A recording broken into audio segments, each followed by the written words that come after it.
Hello students, आज हम स्थलमंडल इस टॉपिक को शुरू करने जा रहे हैं। तो आइए शुरू करते हैं। पृथ्वी की सबसे ऊपरी परत को स्थलमंडल की संज्ञा दी गई है। स्थलमंडल को दो भागों में बांट सकते हैं, महाद्वीप और महासागर। यानी कि पृथ्वी की ऊपरी परत महाद्वीप और महासागर के रूप में विद्यमान है। यदि महाद्वीपों की बात करूं तो पूरी पृथ्वी पर 29% भाग पर महाद्वीप है और महासागर 71% भाग के ऊपर है लगभग।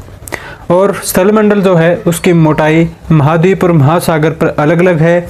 स्थलमंडल महाद्वीप पर ज़्यादा मोटा है, लगभग 40 किलोमीटर मोटा है। वहीं महासागर में कहीं 12 किलोमीटर से लेकर के कहीं 20 किलोमीटर तक की मोटाई है।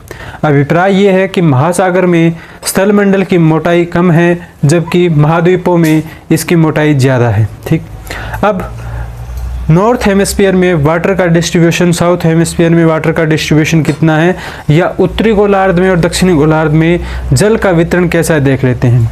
उत्तरी गोलार्ध में बात करूं तो 61% भाग पर जल है।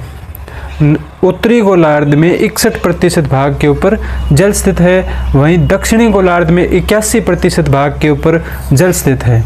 महाद्वीप जो है उसका निर्माण और पूरी स्थलमंडल का निर्माण मूल रूप से चट्टानों से हुआ है। यह चट्टानें कितने प्रकार की है? चट्टानें 3 प्रकार की हैं, एक आग्नेय, दूसरी अवसादी, तीसरी कायांतरित। मूल जो चट्टान होती है आग्नेय चट्टान होती है।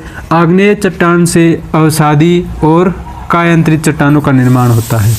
मूल चट्टान जो है वो आग्नेय है। आग्नेय के टूटने फूटने से, आग्नेय चट्टान के टूटने फूटने से अवसादी चट्टान बनती है। अवसादी और आग्नेय अत्यधिक ताप और दाब की वजह से अपना रूप परिवर्तित कर लेती है, उसे कायांतरित चट्टान की संज्ञा दी जाती है। आगे आने वाली वीडियो में इन तीनों जो चट्टानें हैं, इन तीनों चट्टानों के बारे में विस्तार पूर्वक पढ़ेंगे। आने वाली क्लासेस में इन्हीं तीनों प्रकार की चट्टानों का अध्ययन किया जाएगा। आग्नेय चट्टान, अवसादी चट्टान और कायांतरित चट्टान, इन तीनों प्रकार की चट्टानों का विस्तार पूर्वक अध्ययन होगा। यहाँ तक देखने के लिए thank you so much. Video को लाइक करें, चैनल को सब्सक्राइब करें, आगे से आगे शेयर करें। धन्यवाद।